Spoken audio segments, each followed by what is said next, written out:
नमस्कार, मी करुणा मोहन शिंदे.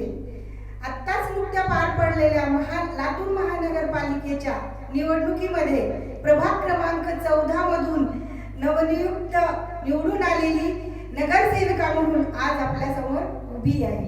घरातील एक साधारण गृहिणी ते आज नगरसेविका हा माझा सगळा प्रवास जो आहे आणि तो शक्य झाला तो फक्त धाडस क्लासमुळे आणि सरांच्या मार्गदर्शनामुळे आणि योगदानामुळे.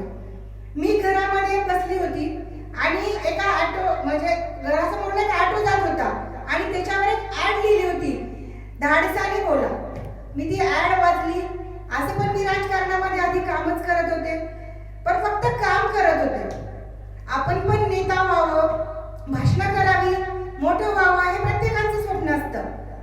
पण स्टेज समोर गेलं, समोर माईक आला की भीती वाटायला लागते आणि ती भीती मला घालवायची होती. त्यातच दुधात साखर पडल्यासारखं मला त्या ऑटोवर धाडस क्लासची ऍड दिसली. मी सरांना फोन केला. सरांना सांगितलं, सर मला असं असं राजकारणाची आवड आहे, पण मला बोलण्याचा प्रॉब्लेम आहे, मला बोलताना भीती वाटते, थरथर कापायला होतं. सर म्हणले तुम्ही या क्लासला भेट द्या. मी आले. सरांनी नाव विचारलं, आमचा परिचय झाला आणि पहिल्या दिवशी सरांनी हातात माईक दिला. मला माईक घेऊन सरांना व्यवस्थित नाव पण सांगता येत नव्हतं.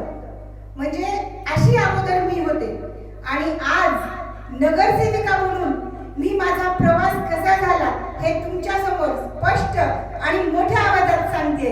याचं श्रेय सगळं माझ्या सरांना जातं.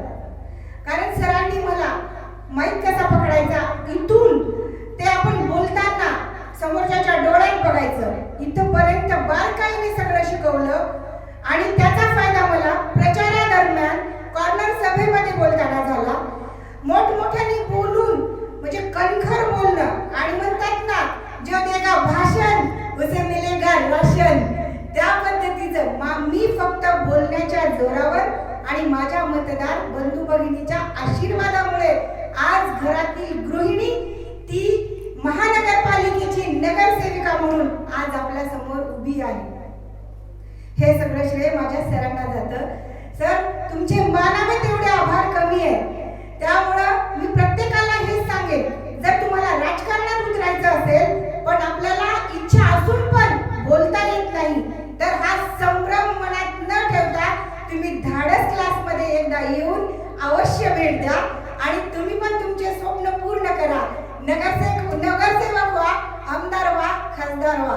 मला जे मिळालंय ते सगळ्यांना मिळो हीच सगळ्यांना सदिच्छा. नमस्कार.